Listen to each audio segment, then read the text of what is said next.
Battle of the Pyramids. The Battle of the Pyramids, July 21, 1798, or the Battle of Mbaba, was a significant battle fought during Napoleon's campaign in Egypt and Syria.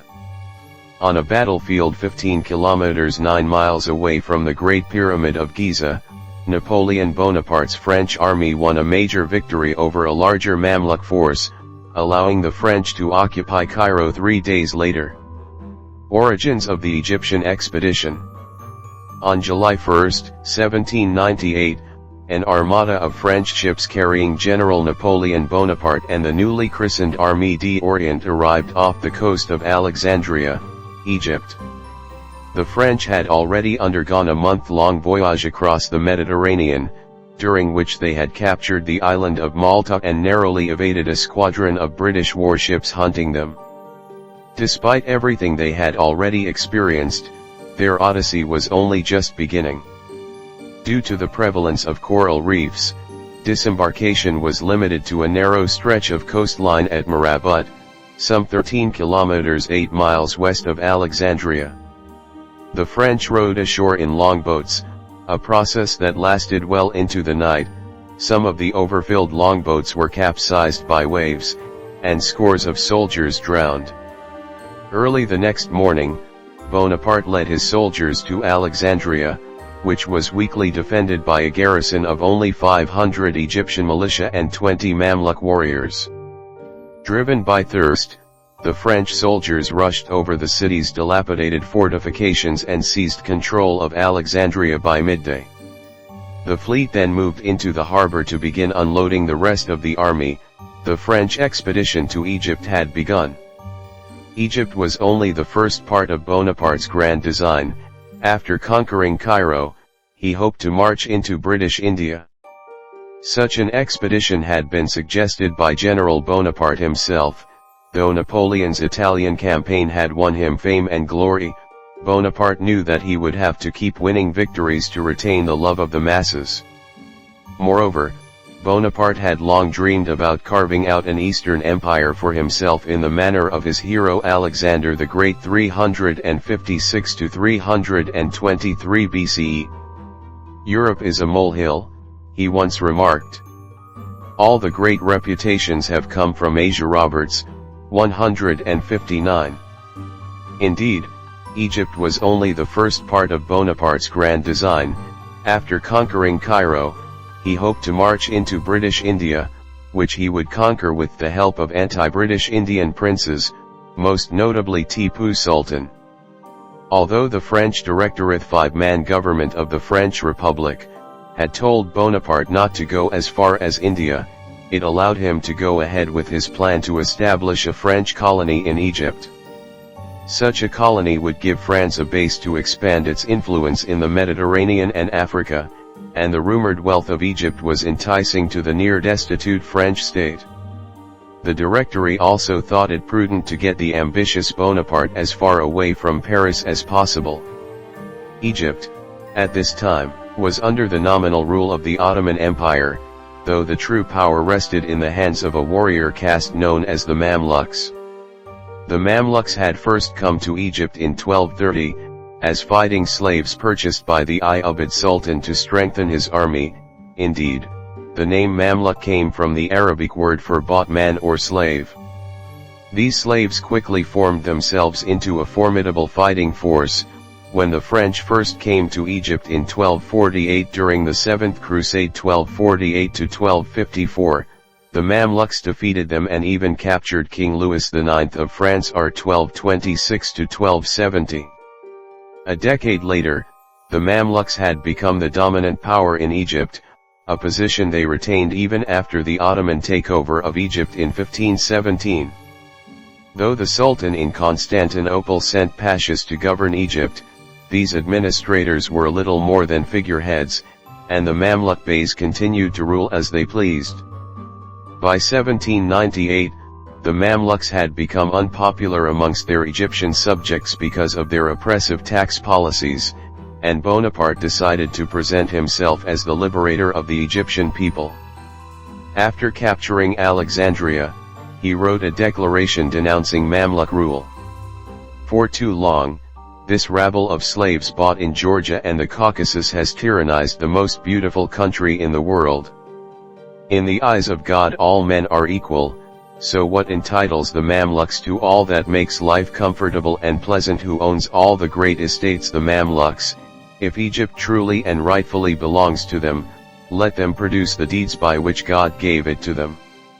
Once, you had great cities, large canals, and prosperous trade.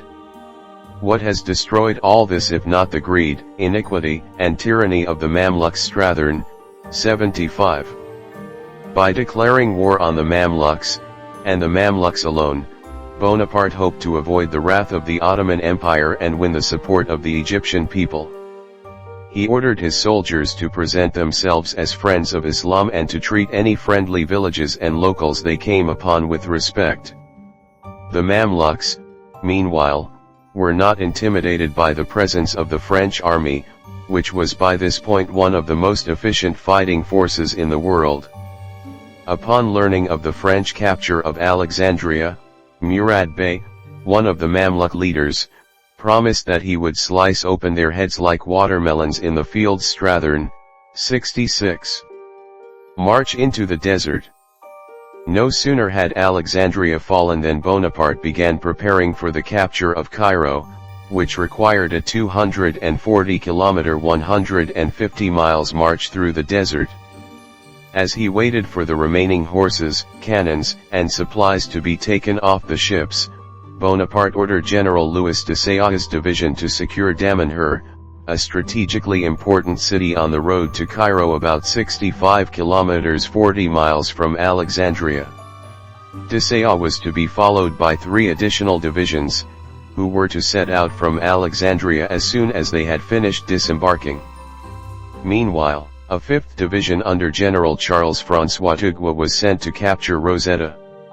Tugua was accompanied by a flotilla of 12 gunboats and 600 sailors led by Captain Jean-Baptiste Perry, which was to carry most of the army's supplies. After each division had achieved its objective, the entire army was ordered to rendezvous at Romania for the final push toward Cairo.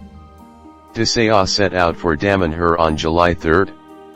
2 days later, he was trailed by General Bond's division, with the last 2 divisions under Generals Renier and Vial leaving Alexandria on the 6th. It was, to put it mildly, a miserable march through the desert. The scorching desert heat rarely dipped below 35 degrees Celsius 95 Fahrenheit, a situation made even more excruciating by the soldiers' woolen uniforms, which were designed for colder climates. The heat led many soldiers to quickly drink all the water in their canteens, only to find that the expected wells along the route had been blocked up or poisoned. Some soldiers were afflicted by trachoma, a form of ophthalmia whereby the blazing sun burns the inside of the eyelids, causing blindness. The French also suffered through the infamous Khamsin, the sand-filled windstorms of Egypt, the effects of which were described by one French lieutenant. Amidst a fine morning, the atmosphere became darkened by a reddish haze, consisting of infinitely many tiny particles of burning dust. Soon we could barely see the disk of the sun. The unbearable wind dried our tongues, burned our eyelids, and induced an insatiable thirst.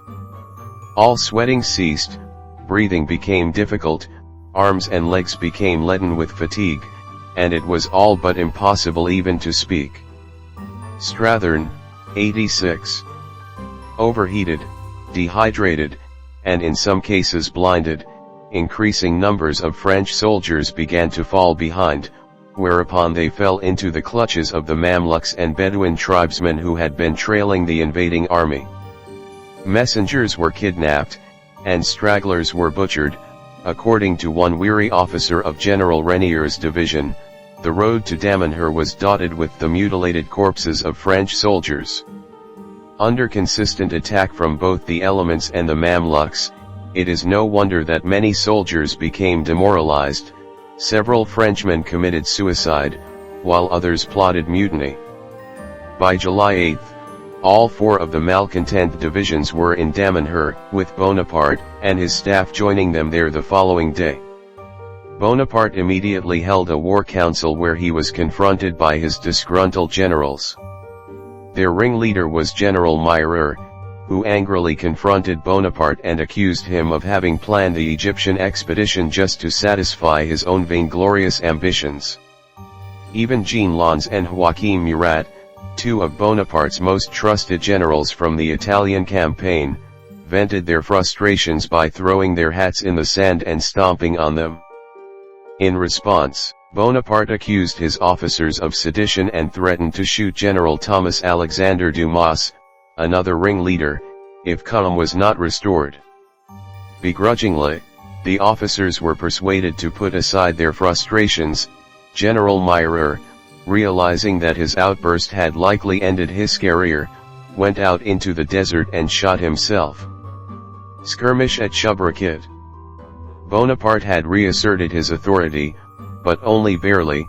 He knew that he had to give his soldiers a victory, lest he risk losing their support for good.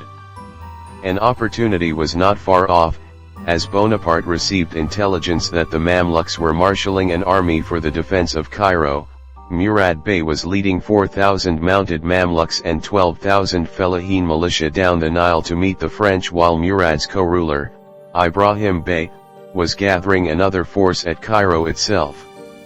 On July 10, one day after leaving Damanhur, General de Sayat encountered a detachment of Mamluk cavalry, who were chased off after a brief engagement, a sure sign that the enemy army was close. That same day, the men reached Romania, where, for the first time, the muddy waters of the Nile came into view. The soldiers rushed into the water and drank like cattle, and several died from overindulgence. Chandler, 223. On July 11, General Dugua's division joined the others at Romania. Dugua had successfully taken Rosetta, and his march had been much easier than that of his comrades. With all 5 divisions now in one place, and with morale on the rise, Bonaparte felt that it was the perfect time to seek a proper battle. On July 12, he ordered his 25,000-man army to advance along the west bank of the Nile in conjunction with Captain Perry's flotilla, which floated upstream carrying the army's supplies, the officers' wives, and the 167 scientists and scholars known as savants who were accompanying the expedition. Encouraged by the close proximity of the Nile, the soldiers were in good spirits when they encountered Murad Bey's army on 13 July at the village of Shubra, Khit. The French moved into position as the military bands played La Marseillaise, and before long each division had taken up the chorus. Bonaparte organized the infantry of each division into square formations, had no vulnerable flanks, and could better withstand a cavalry charge. Indeed, even the most determined cavalry charges were likely to break against an infantry square, since most horses would rear and throw off their riders rather than charge into a forest of bayonets. This tactic was particularly useful against the Mamluks. Though formidable horseback warriors, the Mamluks' tactics were rather dated, and they had limited experience countering modern European tactics. When the Mamluks charged just after sunrise, they were hit with a hail of French musket fire and grape shot from the cannons. Those riders who made it to the squares circled the French formations in search of a weak spot, but to no avail. Meanwhile, the French flotilla was attacked by Mamluk gunboats, and fierce hand-to-hand fighting erupted in the Nile as Egyptian militia climbed aboard the French boats. Things got so desperate that the scholarly, and often elderly, savants had to take part in the fighting, while Captain Perry himself suffered a wound to the left arm. At the decisive moment, one of the French cannons hit the commanding Mamluk gunboat where the ammunition was stored. The resulting explosion was so big that men flew up into the air like birds. Strathern, 105. The sound of this explosion convinced Murad Bey to call off the fight, and the Mamluks retreated, leaving about 1,000 men killed or wounded on the battlefield. The French reported only 21 casualties, though more realistic estimates place the number closer to 300. Most of these casualties were sustained by French sailors in the flotilla fight. For his efforts, Captain Perry was promoted to Rear Admiral by Bonaparte immediately after the battle. Battle of the Pyramids. Bonaparte organized each division into square formation, with cannons posted on the corners. After only a few hours of rest following the Battle of Shubra, Khit, Bonaparte urged his army onward. They were still less than halfway to Cairo, which Bonaparte hoped to reach as soon as possible. However, as the army marched back into the unforgiving Egyptian desert, discipline started to break down once again. Whenever they spotted a village, the French would attack it. Their officers turned a blind eye as the men looted, burned, and killed. While frustration induced some soldiers to these violent acts, others were filled with a sense of overwhelming despair. In his later memoirs, Bonaparte himself commented, "The army was overcome by a vague collective melancholy that nothing could overcome. It was an attack of spleen. Several soldiers threw themselves in the Nile in order to have a quick death." Strathern, 109. On July 18, the army reached Warden, about 105 kilometers 65 miles away from Shubra, Khit. Bonaparte allowed his weary men to rest here for 2 days but issued orders to resume the march on July 20. By now, Bonaparte sensed that the decisive battle was growing near. Murad Bey had returned with a new army and was reported to be entrenched near the village of Mbaba on the west bank of the Nile, while Ibrahim Bey commanded another army on the eastern bank, before the very walls of Cairo. At around 2 p.m. on July 21, the 5 French divisions arrived at Mbaba where Murad was waiting for them. Against the roughly 25,000 French, Murad commanded some 6,000 mounted Mamluks and perhaps as many as 54,000 Arab fellahin conscripts. This is the high estimate, with other sources putting the number of fellahin at only 15,000. Undeterred, Bonaparte issued his pre-battle order of the day to his men, in which he referenced the Great Pyramid of Giza, clearly visible from their position. "Soldiers, you came to this country to save the inhabitants from barbarism, to bring civilization to the Orient and subtract this beautiful part of the world from the domination of England. From the top of those pyramids, 40 centuries look down upon you." Roberts, 172. Bonaparte once again organized each division into square formation, with cannons posted on the corners. Then, he ordered each division forward. Desailly and Renier advanced on the right flank, toward the Egyptian center, while the rest of the squares advanced on the left, toward Mbaba itself. At around 3:30 p.m., an unexpected Mamluk charge almost caught Desailly's and Renier's divisions unawares. Their square formations had slackened as they moved through a grove of palm trees. However, the divisions managed to reform the square just in time, breaking the Mamluk charge like waves upon rocks. One French officer described the encounter. "The sabers of the enemy cavalry met the bayonets of our first rank. It was unbelievable chaos, horses and cavalrymen falling on us, some of us falling back. Several Mamluks had their clothes on fire, set alight by the blazing wads from our muskets. I was by the flag and I saw right beside me Mamluks, wounded, in a heap, burning, trying with their sabers to slash the legs of our soldiers in the front rank. We were closed in such tight rank that they must have believed we were joined together." Strathern, 122. As the panicked Mamluk cavalrymen rode between divisions, trying desperately to find an opening, Bonaparte seized the opportunity. He ordered Bonds and Vial's divisions to attack the enemy entrenchments at Mbaba. Murad Bey sent the right wing of his cavalry to meet this attack, but this, too, quickly broke apart against the French squares. Before long, Bonds' men stormed the village, chasing the 2,000-man garrison into the Nile. The French fired volleys at the fleeing Arab militiamen, who tried desperately to swim across the river to the safety of Ibrahim Bey's army, which was helplessly watching the fight from the opposite bank. At least 1,000 of these men were drowned, and 600 were shot down by the French muskets. By 4:30 p.m., the battle was over. Murad Bey took his 3,000 surviving Mamluks and fled toward his palace at Giza. It was a resounding victory for the French, who reported only 29 killed and 260 wounded, compared to nearly 10,000 Egyptian casualties. Aftermath.